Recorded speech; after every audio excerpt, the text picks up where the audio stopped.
ito naging legal na corruption. Okay? So, anong mangyayari? So, ito yung mga possible na mangyayari. I might be wrong, but based sa aking experience na nakapag-refer ako ng isang tao na nag-loan sa bank, ito yung posibleng mangyayari. Bangko ito, most likely. ah the same pamamalakad ito sa ibang bangko. Okay?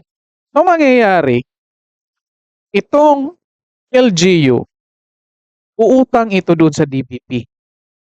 Para makautang sila, kailangan nila ng broker, which is ang Tingog Party List.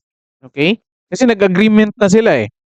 Pag meron ng agreement, yung DBP, PhilHealth at Tingog Party List, itong LGU na ito, pag-uutang sila para doon sa healthcare facilities nila, hindi na sila pwedeng mag-direct doon sa DBP. Kasi nga nag-agreement itong tatlong Tingog Party List, DBP at PhilHealth. Sasabihin ng DBP, ng bangko, "Hoy, pumunta ka, dumaan ka muna sa Tingog Party List." Sila yung mag-a-assist sa inyo para makapag-loan kayo.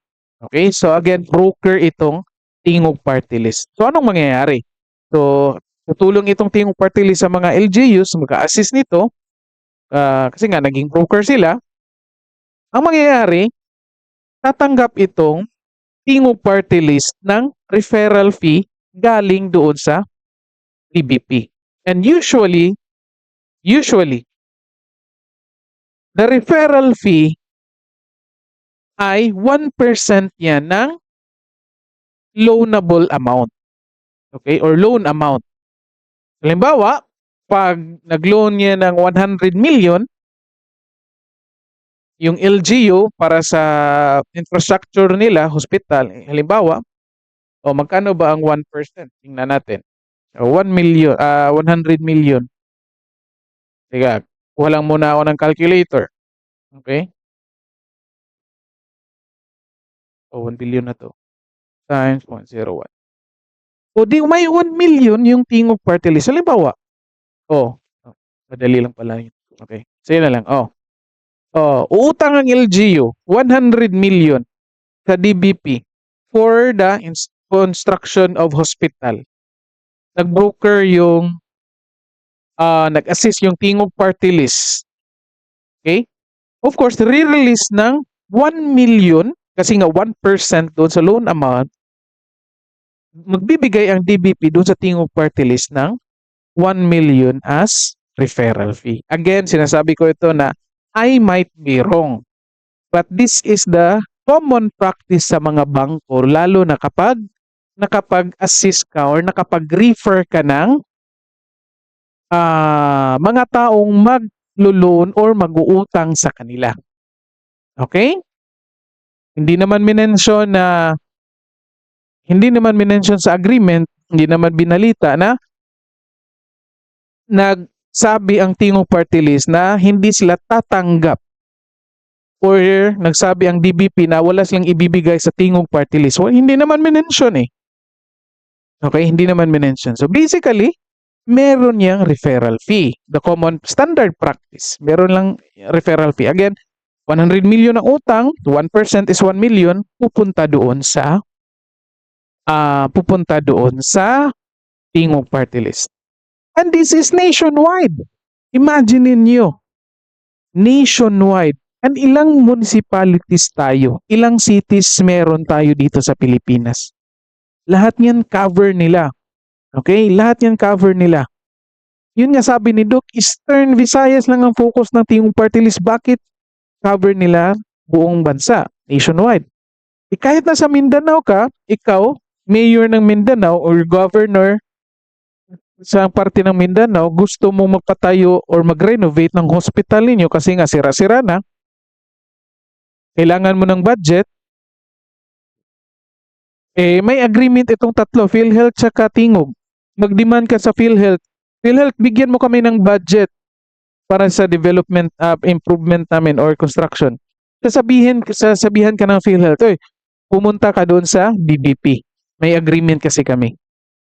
Okay, before ka namin mag-release, ng budget sa inyo, DBP ang mag-release sa inyo, kami ang babayad doon sa DBP.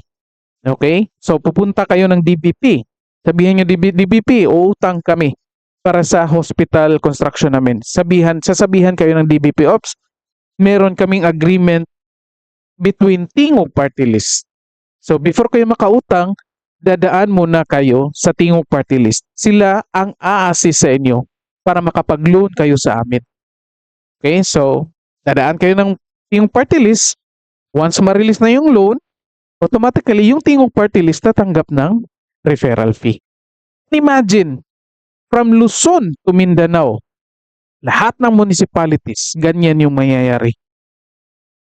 Oh, multiply mo yan. Oh, halimbawa, 100 million per project lahat. What if billion na yung mga projects? What if billion na yung uutangin? Hindi ang laki ng pera na yun na mapupunta doon sa Tingog Party List. Okay? So bakit naging corruption? Corruption yan kasi tinake advantage mo, number one, nag-take advantage yung Tingog Party List na nandyan sila sa posisyon nila. Nasa gobyerno sila. Nag-take advantage sila. Pangalawa, yung referral fee man na makukuha ng Tingog Party List, pera ba ng DBP yun? Dumaan lang ng DBP. But still, pera yun ng PhilHealth. Funds yun ng PhilHealth. Kasi ang PhilHealth ang magbabayad doon sa DBP. Okay? Yung PhilHealth yung magbabayad eh. Hindi nga lang directly binigay ng PhilHealth doon sa Tingog Party List. Idinaan nga lang doon sa DBP. Hindi saan kukunin yung 1% na referral fee? Doon sa bayad ng PhilHealth. Pag nagbayad na ng PhilHealth, doon kukunin, yung incentive referral fee nga ibibigay doon sa Tingog Party List. Corruption din yun.